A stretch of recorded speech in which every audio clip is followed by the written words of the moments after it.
The Strain episode 2, The Box. Now, this episode was definitely pretty interesting. My favorite part was definitely having the four survivors plus the little girl actually being out in New York so that they can spread the virus. And we got to see the transition of them basically going from being fine to realizing that things aren't exactly going right with their own bodies. And we got to see it in little stages. Like the lawyer, we got to see her. She, the ringing was really simple. That was nothing. It was like, oh, there's ringing in our ears, no big deal. And then she realized that when she drank some of her champagne, some of her blood came out of her mouth, and she checked, and there was blood on her finger.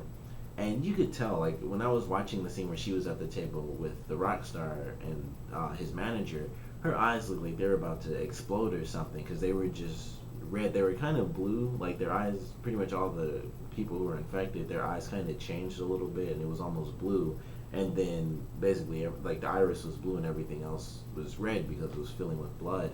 And then we got to see the rock star kind of go nuts and sort of go into a crazy vampire type mode, which of course was very fitting for them to give to the rocker character, where he was the one who ended up doing that. But he went for blood. And it was on the ground, and he was just licking up the blood, which was a pretty gross scene. But it showed us what was happening. And the pilot, we saw him. He was the only one who really cared about the truth and knew that it wasn't just carbon monoxide. And he's in the hospital. He's on fire. They saw the little bugs crawling through his skin. So it was a really good episode. I did enjoy that. That was my favorite part for sure. Actually, seeing them pretty much be out in the world, and they're spreading the virus like they're supposed to, which is the only reason they are survivors, so that four people can live and just go out in the world. But something that was really great at the end of this episode was the main character, the CDC workers. They go to the morgue. They find out that things are crazy. It was like a scene straight out of a zombie film or something. Like it's clearly a morgue. It's supposed to be nice and prim and proper. The assistant's somewhere, who knows? So her chair, his or her chair, that chair is knocked over. Security guards are gone. They're actually like the slabs for the bodies. One of them is knocked over. The bags are just hanging off. They go into the office. The lights are off. Then of course they find the glasses for the doctor. So they know he's in danger, if not already dead. But it was definitely an interesting episode. We didn't get really too much of the actual strain itself, so I am waiting for that.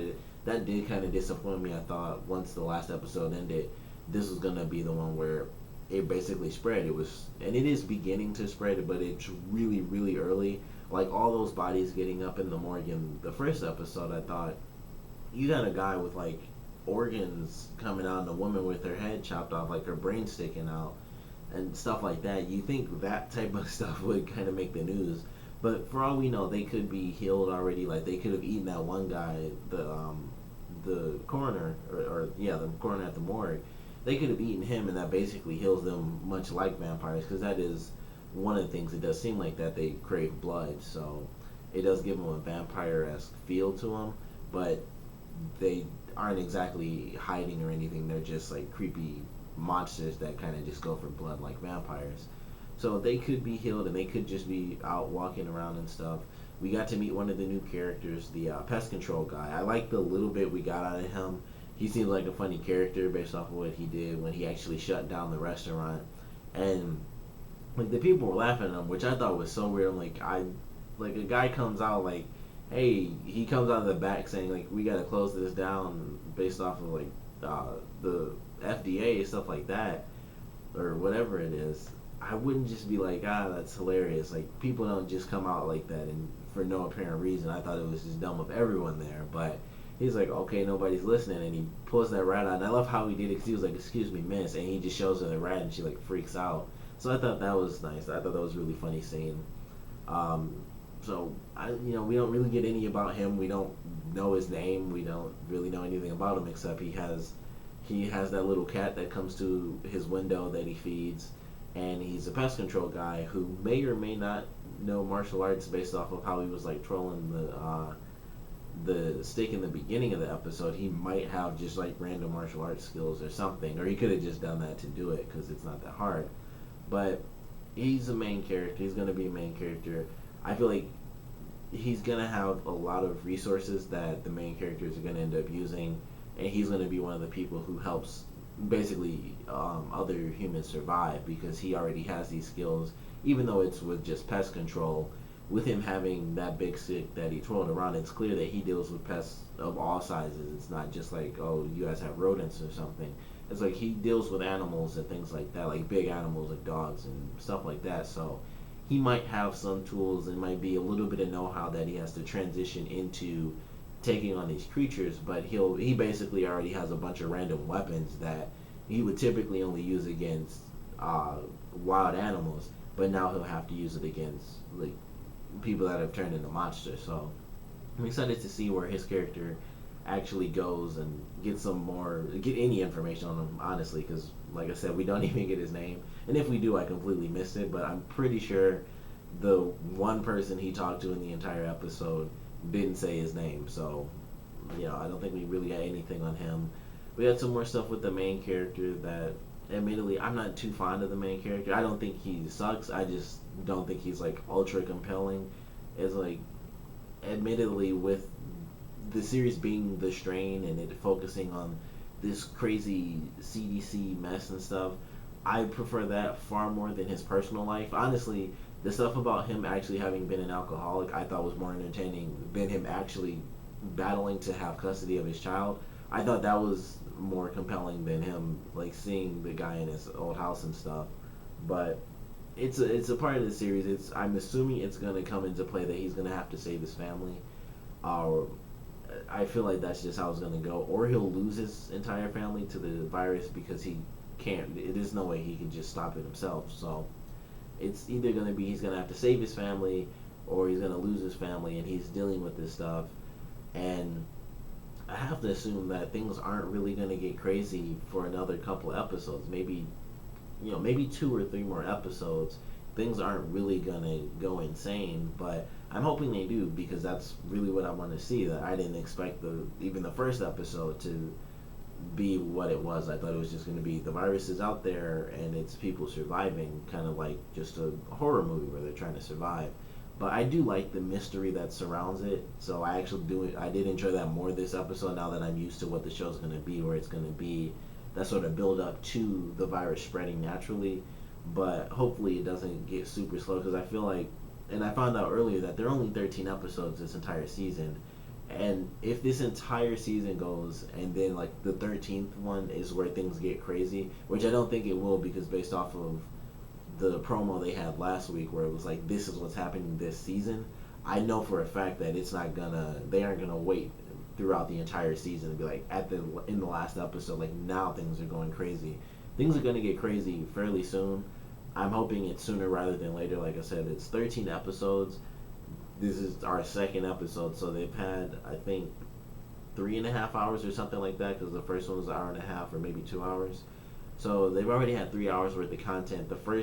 The series premiere went through the entire first day, and this episode went through another day, which was something I was thinking about. Like maybe each episode will be its own day, and it'll focus on every single character that's important to the story and what they do within that time. Because they even focused on the guy who was driving the truck when he got home, and him basically trying to fix things with his family, and he was mad at his brother who was the one who stole from the old guy, and he gave that clock to his mother.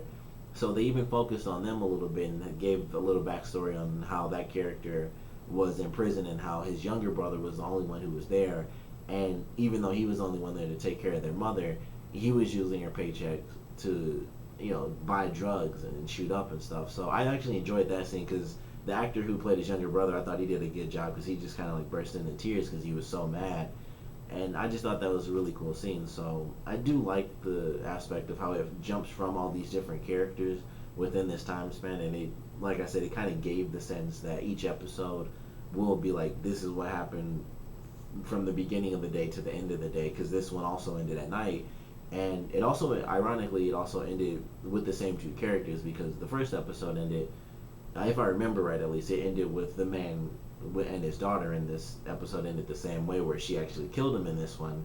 And I enjoyed that scene. I was waiting for him to get attacked. It didn't happen the way I thought, because with her mouth being covered like this, I thought she was gonna have like the really creepy open wide mouth, but it was still just sort of the tendril thing attacking them. And also, I did love the scene where they actually had the little worm and they did like a close up, and they had like a whole little CG worm and you could see his mouth and they made it look really huge and it took up the whole screen. I enjoyed that. I thought that looked really creepy, but it was cool that they did that. But I did like this episode. I actually enjoyed it quite a bit. I think I like this one more than the series premiere because the first one it was like it ended and now I know it's not just gonna be like the crazy virus is killing everybody. So once that happens, I'm gonna enjoy the show more for sure because we'll get to see what all these separate characters do. But this one was definitely an enjoyable episode. We got to see the four people go out and do their own thing. We didn't see the nerdy guy. Like after he left, we didn't see anything on him. So I feel like they did that for a specific reason because we got the captain of the plane. He basically was talking to the main character because he really wanted to know too. He was sure, just like they were, just like the CDC, that it wasn't carbon monoxide. So we saw him in the hospital. We saw the lawyer, at least at the table, we saw her already have the blood in her mouth and stuff. And we saw the rock guy pretty much go beyond that and licking up the blood and stuff. So we still haven't seen the fourth person. So I feel like they did that for a specific reason. And I feel like he's probably going to be in the next episode. And maybe something will happen, even though it was just the beginning with the other three characters. Maybe he'll have a different reaction in the next episode. And that's why they waited to show him, because they focused on other things. And it was definitely a good episode. And the end of it, or towards the end, where the older guy actually got to the box, they made it seem like he got tricked. I don't know. He was freaking out. We also find out that the monster can talk, and it does actually have a real face. It has like a normal head and incredibly like long, sharp fingernails, but it can talk. And they did it was a cool, creepy voice. It was like you can tell what the person's saying, but they distorted and stuff and put extra sounds in there. So I did enjoy that, but I'm not 100% sure the old guy is actually going to be saved like he wants to because he was freaking out. Maybe it was just seeing the creature in person instead of just talking to this guy who looks human. Things kind of changed in the moment and it freaks him out. But maybe he'll live, maybe he won't. I also enjoyed the scene with the older guy in prison when the alien or the creature went to talk to him, and they kind of had their back and forth where the creature knows that he has the cane sword, and as well as the heart of who I would have to assume was his wife, who was killed by the creature or by the guy who was actually talking to him. And then the older guy kind of hits him back like, you know why your old friend isn't here is because I chopped him into little pieces and threw him in the sea. So I enjoyed that scene. I can't wait for that guy to get out of prison because I like this character the most out of anybody because he's like that old guy who's really cool. Like when they have him, like the old army guy in a movie or TV show, he's like that, but he's the old demonic army type of guy, I guess. But I definitely did enjoy this episode. Of course, comment below, let me know what you guys thought of it, your favorite parts, your least favorite parts, and what do you guys think is going to happen in these next couple episodes? Do you guys think the virus is going to rapidly spread and we'll get to those basically apocalyptic episodes where things are just going nuts and stuff like that? Or do you guys think we're going to get the sort of day by day and it's going to be really slow until, something happens and these people really start spreading things out? You guys let me know below, and thanks for watching.